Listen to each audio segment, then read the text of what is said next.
Hello everybody, welcome to Arabella's Reading Corner, and today I'll be reading Stone Soup. Ooh, let's see how they can make soup out of stone. That's what it's about. Okay, let's check it out. 3 soldiers traveled down a road in a strange country. They were on their way home from the wars. Besides being tired, they were hungry. In fact, they had eaten nothing for 2 days. "How would I like good dinner tonight?" said the first. "And a bed to sleep in," said the second. "Oh, that is impossible," said the third. "We must march on." On they marched. Suddenly, ahead of them, they saw the lights of a village. "Maybe we'll find a bite to eat there," said the first. "And a loft to sleep in," said the second. "No harm in asking," said the third. Now the peasants of that place feared strangers. When they heard that 3 soldiers were coming down the road, they talked among themselves. "Here comes the soldiers." Soldiers are always very hungry, but we have little enough for ourselves, and they hurried to hide their food. They pushed sacks of barley under the hay in the lofts. They lowered buckets of milk down in the wells. They spread old quilts over the carrot bins. They hid their cabbages and potatoes under the beds. They hung their meat in the cellars. They hid all they had to eat. Then they waited. The soldiers stopped first at the house of Paul and Francois. "Good evening to you," they said. "Could you spare a bit of food for 3 hungry soldiers?" "We have no food for ourselves for 3 days," said Paul. Francois made a sad face. "It has been a poor harvest." The 3 soldiers went on to the house of Albert and Louise. "Could you spare a bit of food? And have you some corner where we could sleep for the night?" "Oh, no," said Albert. "We gave all we could spare to soldiers who came before you. Our beds are full," said Louise. At Vincent and Marie's, the answer was the same. It had been a poor harvest, and all the grain must be kept for seed. So it went all through the village. Not a peasant had given any food to give away. They all had good reasons. One family had used grain for the feed. Another had an old sick father to care for. All had too many mouths to fill. The villagers stood in the street and sighed. They looked as hungry as could. The 3 soldiers talked together.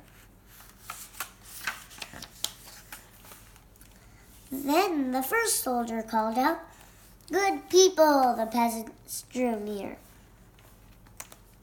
"We are hungry 3 soldiers in a strange land. We have asked you for food, and you have no food. Well, then, we'll have to make stone soup." The peasants stared. "Stone soup? That would be something to know about." "First, we'll need a large iron pot," the soldier said. The peasants brought the largest pot they could find. "How else to cook it up?" "That's not too large," said the soldiers. "But it will do. And now water to fill it and a fire to heat it."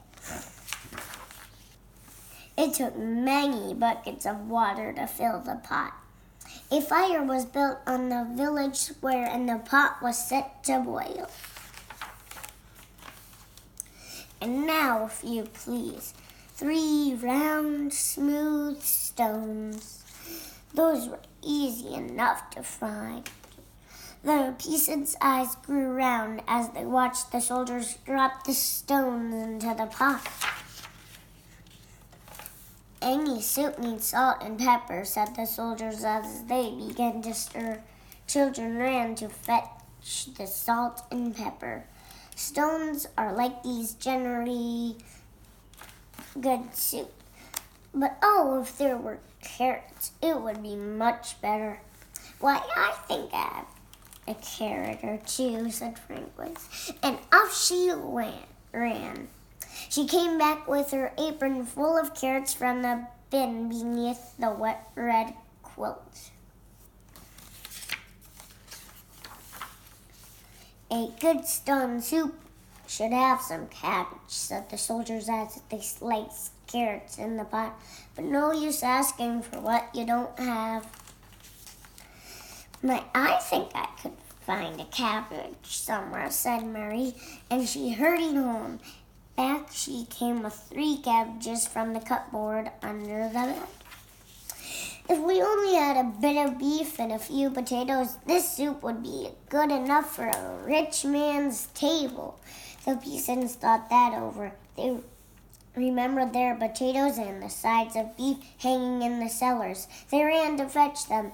A rich man's soup, and all from a few stones. It seemed like magic. "Ah," sighed the soldiers as they stirred in the beef and potatoes, "if we only had a little barley and a cup of milk, this soup would be fit for the king himself. And needed he to ask for such a soup when he last dined with us?"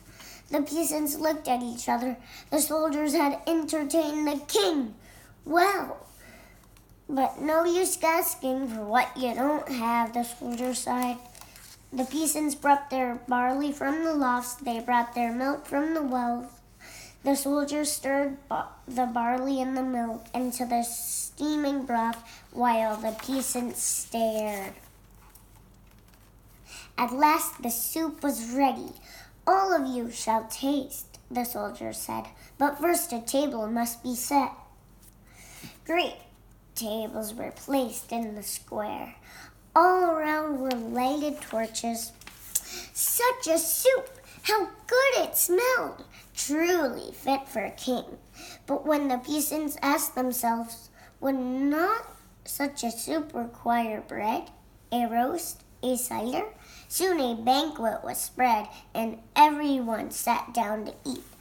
Never had there been such a feast. Never had the peasants tasted such soup, and fancy made from stones. They ate and drank and ate and drank. After that, they danced. They danced and sang far into the night. At last they were tired. The 3 soldiers asked, "Is there not a loft where we could sleep?" "Let 3 such wise and splendid gentlemen sleep in a loft. Needed. They must have the best beds in the village." So the first soldiers slept in the priest's house. Looks nice and comfy there. The second soldiers slept in the baker's house.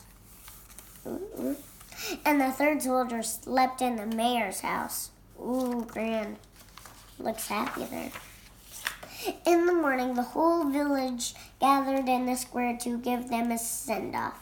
"Many thanks for what you have taught us," the peasants said to the soldiers. "We shall never go hungry, now that we know how to make soup from stone." "Oh, it's all knowing how," said the soldiers. And off they went down the road. Wow, it sounds like a really good... I hope you enjoyed the book.